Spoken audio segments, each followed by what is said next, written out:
안녕하세요.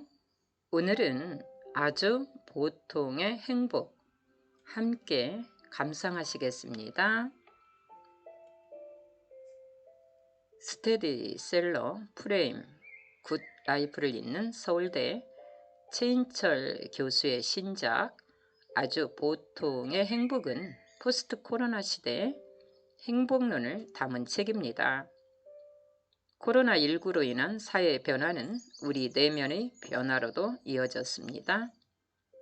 행복한 삶에 대해 다시 생각해 보는 계기가 되었기 때문입니다. 20년 넘게 서울대에서 학생들을 가르치고 행복에 관해 연구해온 최인철 교수는 이번 책에서 행복의 평범성에 주목했습니다. 행복은 그저 일상의 삶을 잘 살아가는 것이다. 밥을 먹고 일을 하고 대화를 나누고 매일 반복되는 일상의 사소함 속으로 더 깊이 온전히 들어가는 것이 행복이다. 본문 중에서 이 책의 일부는 코로나19로 인해 달라진 행복의 세 가지 변화를 소개하고 2부는 저자가 느낀 삶에 관한 단상들을 위트 있는 필치로 담아냈습니다. 평범하기에 더욱 소중한 보통의 행복이라는 메시지는 진지하지만 형식은 전혀 무겁지 않습니다. 삶을 향해 한마디 농담을 던지듯 경쾌하게 풀어낸 글들은 오히려 깊은 여운을 남깁니다. 우리는 매일 고민합니다. 나는 잘 살고 있는 것인지, 내 삶은 행복한 것인지 정해진 답은 없습니다. 행복의 형태는 사람마다 다르기 때문입니다. 이 책은 나의 행복을 어떻게 정의하고 어떻게 만들어 나가야 하는지에 대해 스스로 답을 찾을 수 있는 소중한 가이드북이 되어줄 것입니다. 이 책은 나는 보통주의자로 살고 싶다는 저자의 고백이 담긴 서문으로 시작합니다. 저자가 보통이라는 키워드에 주목한 이유는 심리학이란 나와 공동체의 행복을 위해 인간에 관한 매뉴얼을 만드는 작업이라는 마음가짐으로 오랜 시간 연구하며 얻은 교훈이 바로 행복의 평범성이기 때문입니다. 내가 보통주의자가 될 수 있었던 까닭은 전적으로 심리학 덕분이다. 이제는 설렁탕 가게에서도 특보다는 보통을 주문할 정도로 보통주의자가 되었다. 저자 서문 중에서 우리가 행복감을 느끼는 순간은 거창하지 않다. 타인으로부터 무시당하지 않고 존중받을 때, 무언가를 배워서 성장했다는 느낌이 들 때, 열등감 없이 일을 잘 해낼 때, 무슨 일이 생기더라도 믿을 사람이 있다고 안심할 때, 그리고 삶을 주도적으로 살고 있을 때입니다. 행복은 존중, 성장, 유능, 지지, 자유와 같은 내면의 욕구에 의해 결정됩니다. 저자 최인철 교수는 서울대학교 공과대학에 입학한 후에 사람들의 생각과 행동을 지배하는 원리를 파헤치는 심리학에 매료되어 심리학과에 재입학했습니다. 2000년 서울대 심리학과 교수로 부임했습니다. 국제적인 학술 저널에 수편의 논문을 발표했고 2003년에는 한국 심리학회에서 주는 소장 학자상을 수상했습니다. 옮긴 책으로는 생각의 지도, 행복에 걸려 비틀거리다가 있습니다. 목차입니다. 프리페이스, 보통주의자의 행복, 파트 1, 행복에 관한 가벼운 진담, 챕터 1, 행복의 천재들. 평범한 일상을 행복으로 만드는 그들의 비결, 행복 천재들의 비밀 병기. 그냥 행복 천재들은 야구장에 간다. 행복 천재들은 좋아하는 것이 많다. 행복 천재들은 간섭하지 않는다. 행복 천재들에게는 아지트가 있다. 행복 천재들은 굳이 알 필요 없는 것들은 모른다. 행복 천재들은 여행을 간다. 행복 천재들은 오해하지 않는다. 행복 천재들은 공격수다. 행복 천재들에게는 특별한 4대 보험이 있다. 챕터 2 행복의 언더독들. 그동안 주눅들었던 행복의 비주류들이 뜬다. 내성적인 사람이 온다. 음이형 인간이 온다. 흡족이 온다. 결심하지 않는 사람이 이긴다. 전성기가 지났을 거라고 불안해하는 사람이 이긴다. 절제하는 사람이 이긴다. 균형 잡힌 사람이 이긴다. 챕터 3 행복의 사도들. 도덕과 행복이 분리된 시대. 행복의 품격과 윤리를 더하다.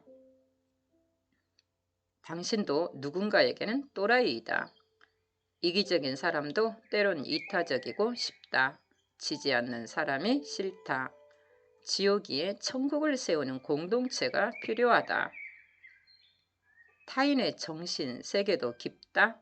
열린 마음은 깊고 넓고 독보적이다. 모든 걸 설명하려 들지 않는 사람이 좋다. 자기만의 질문이 있는 사람에게 끌린다. 타인도 나만큼은 도덕적이다. 당신은 운이 좋았을 뿐이다. 희망에도 품격이 필요하다.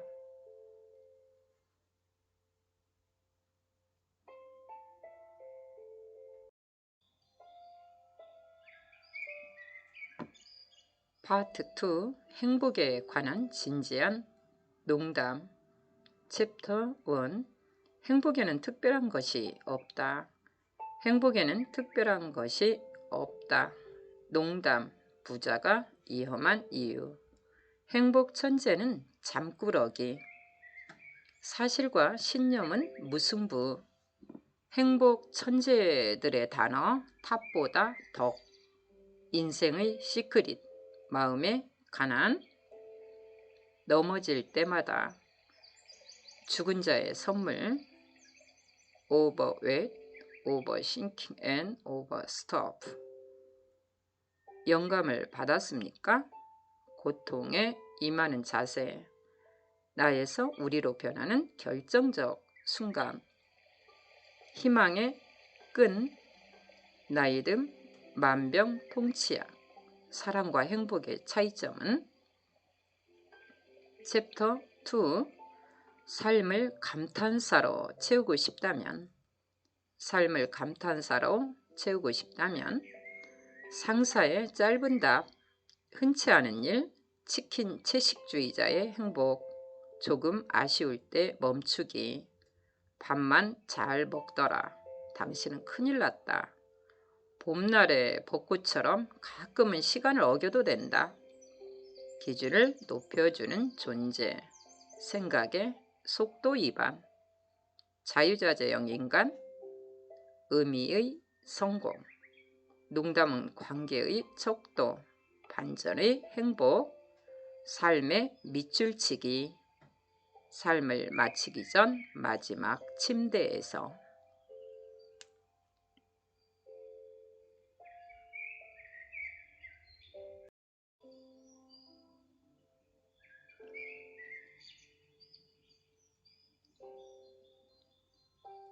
책 속으로 들어가 보시겠습니다. 보통주의자의 행복. 자신이 보통의 존재라는 사실을 깨닫는데 걸리는 시간은 그 사람의 지능에 반비례 한다. 감사하게도 타고난 머리에 비해 너무 늦지 않게 보통주의자가 될 수 있었던 까닭은 전적으로 심리학 덕분이다. 한때는 스스로를 특별하다고 생각한 적도 있었지만 이제는 설렁탕 가게에서도 특보다는 보통을 시킬 정도로 보통주의자가 되었다. 심리학이란 나와 공동체의 행복을 위해 인간에 관한 매뉴얼을 만드는 작업이다. 이 마음가짐으로 행복을 연구하면서 얻은 가장 소중한 교훈이 행복의 평범성이다. 악이 평범하다지만 행복도 평범하다. 드라마 같은 행복, 유해적인 행복, 미스터리한 행복의 비법을 바라지만 그런 건 없다. 진정한 행복은 아주 보통의 행복이다. 가난과 질병의 질국에서도 마음의 평화를 누리는 초월적인 행복을 꿈꾸지만 수입이 적당할 때, 좋은 사람들과 소소하게 시간을 보낼 때 우리는 행복을 느낀다. 우리 모두 지극히 보통의 존재이기 때문이다. 이 책은 전작 프레임과 군 라이프에 비하면 내용과 형식 모두 보통이다. 그동안 써왔던 칼럼은 일부 행복에 관한 가벼운 진담에, 삶에 대한 단상은 2부 행복에 관한 진지한 농담에 담았는데, 참고 문헌과 그래프와 통계를 넣은 전작들이 특이라면 이번 책은 그런 걸 쏙 뺀 보통인 셈이다. 행복이 세상의 권력이 되었다. 개인을 넘어 기업과 국가의 목표로 격상되었다. 무엇이든 권력이 되면 겁이 나는 법. 그러나 행복은 겁을 먹어야 하는 대상이 아니다. 행복은 내 삶을 사랑하는 정도다. 딱 그 정도로만 이해하면 된다. 사랑에 관한 한 사랑하는 사람과 밥을 먹고 이야기를 나누며 함께 즐거워하고 서로 이해하고 감사해 하는 것이 상식적이듯 행복도 그렇다. 아주 보통인 행복. 그래서 더 특별했던 행복을 주시고 돌아가신 사랑하시는 아버지, 그리고 힘겹게 투병 중이신 어머니께 이 책을 바친다. 파트 1 행복에 관한 가벼운 진담. 챕터 1 행복의 천재들. 평범한 일상을 행복으로 만드는 그들의 비결. 행복 천재들의 비밀병기. 그냥 예상할 수 있는 날에 예상할 수 있는 선물을 하는 사람보다는 아무 날도 아닌 날에 아무런 이유 없이 그냥 선물하는 사람이 더 고마운 법이다. 누군가를 사랑하는 이유를 물었을 때 이런저런 이유를 대는 사람보다 그냥 좋아 라고 답하는 사람에게서 더 깊은 사랑을 느끼는 것처럼 행복의 천재들이 그런 사람들이다. 그들은 뜻밖의 시간에 뜻밖의 선물을 한다. 그들의 선물은 비기념일에 찾아온다. 선물은 기념일이라는 공식에 길들여진 우리가 왜 오늘 무슨 날이야 라고 물을 때 그들은 그냥 하며 웃는다.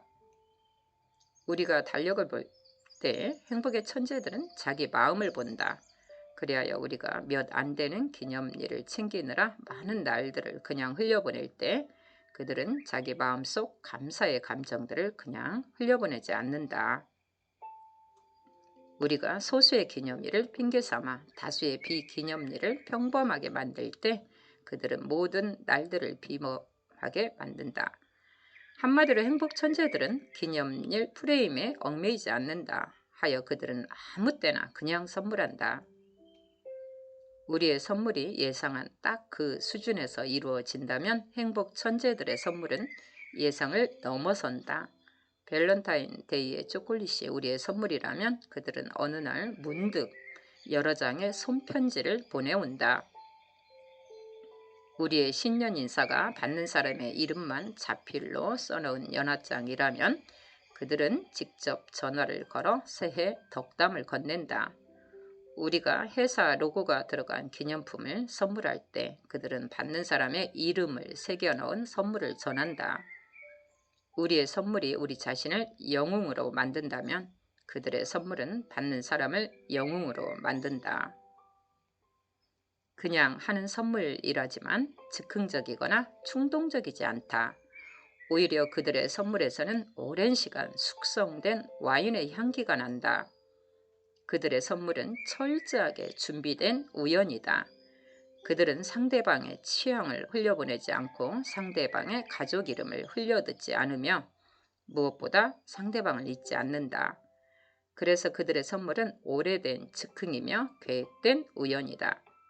그들이 그냥이라고 말한다고 해서 원래 있던 거라고 말한다고 해서 심지어 오다 주었다고 말한다고 해서 그 말을 곧이곧대로 믿어서는 안 된다.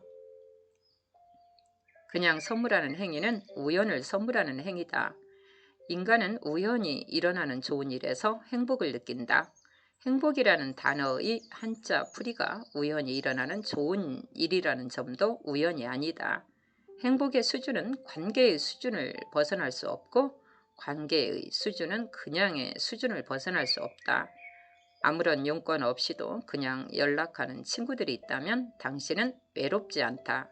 아무런 이유 없이 그냥 선물하고 싶은 사람들이 있다면 당신은 이미 행복한 사람이다.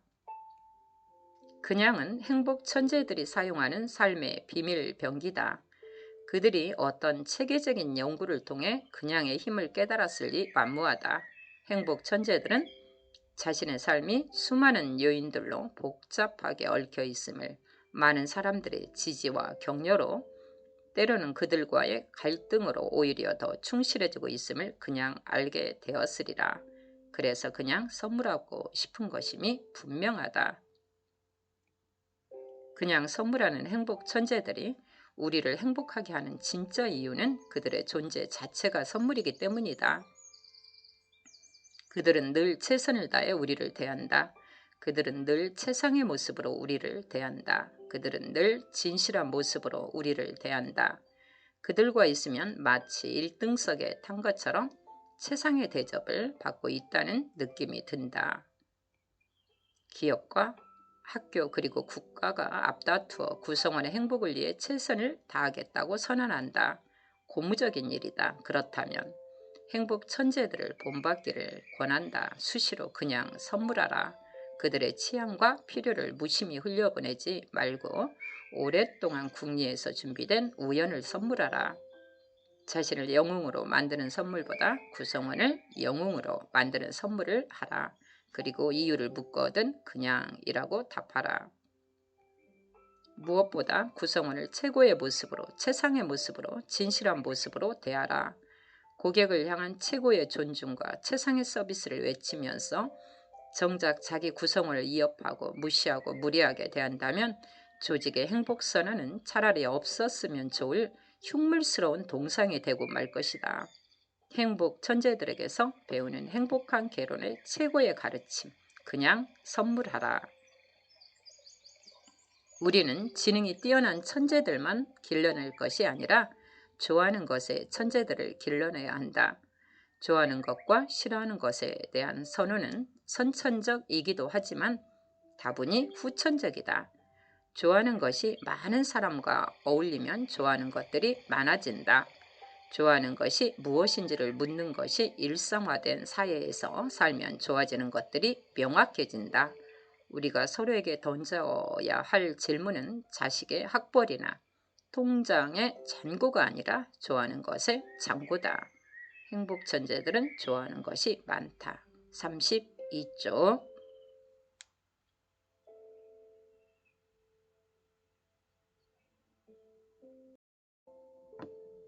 모두가 실시간성에 집착할 때 한 박자 늦는 사람이 되기로 결심해야 한다. 습관적으로 스마트폰을 켜는 행위에 반기를 들어야 한다. 끊임없이 접속하느라 분주한 것 같지만 실은 게으른 것이요.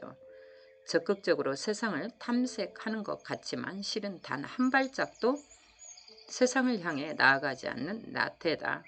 바쁨을 위한 바쁨일 뿐이다. 굳이 알 필요가 없는 것들에 대한 무관심이야말로 세상에 대한 가장 적극적인 관심이다. 행복 천재들의 또 하나의 비밀 병기다. 행복 천재들은 굳이 알 필요 없는 것들은 모른다. 51조. 애양성의 제국을 난공불락으로 만든 결정적 주범은 심리학이다. 애양성이 행복에 유리하다는 연구들을 쏟아내면서 콧대 높던 애양성의 지위를 한층 더 높여 놓았다. 내성적인 사람은 행복하기도 어렵단 말인가? 난공불락으로 보이던 이 외향성의 제국에 바이러스로 인한 붕괴의 조짐이 나타나기 시작했다. 내성적인 사람에게 최적의 환경이 만들어진 셈이다.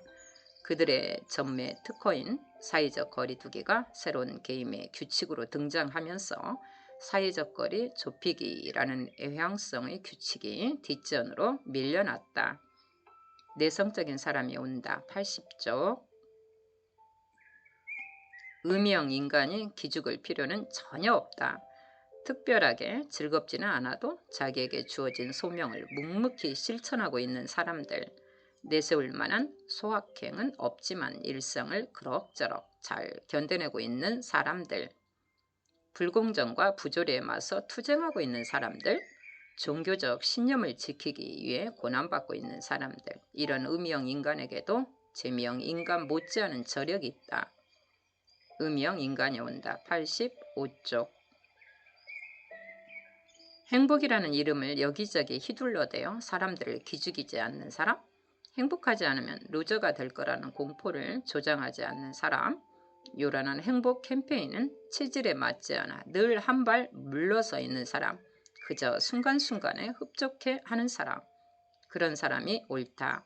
항상 신나고 항상 들떠있는 것이 행복이라고 오해했었기에 우리는 그동안 얼마나 소외되어 있었던가. 이제 흡족의 시대가 오고 있다. 흡족이 온다. 90쪽. 나를 괴롭히는 사람들은 이상한 사람임이 틀림없어. 그렇지 않고서야 어떻게 나 같은 사람을 오해할 수 있을까? 과연 그럴까? 그들의 눈에는 내가 얼마나 이상한 사람이었을까? 나만 정상인 세상은 정말 이상한 세상이 아니겠는가?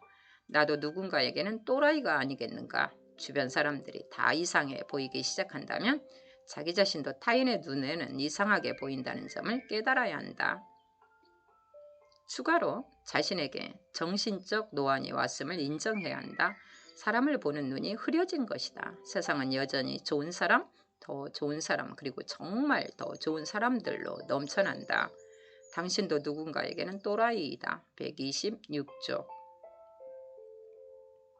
세상은 우리에게 이기는 연습만을 시킨다. 이기는 습관은 성공의 상징이 되었고, 이기지 못한 자의 아픔을 보듬는 일은 성공한 자의 미덕이 되었다. 그러나 세상의 큰 문제들은 이기지 못한 사람이 아니라 지지 못하는 사람들에 의해 생겨난다.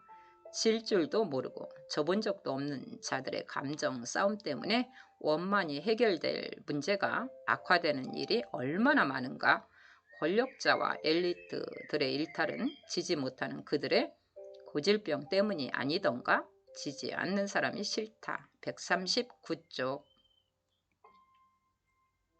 우리 사회가 주로 던지는 질문들은 경제적 부와 사회적 지위에 관한 것들이다. 돈을 잘 버는지는 묻지만 자율적으로 살고 있는지는 묻지 않는다. 대기업에 다니는지는 묻지만 존중받고 사는지는 묻지 않는다.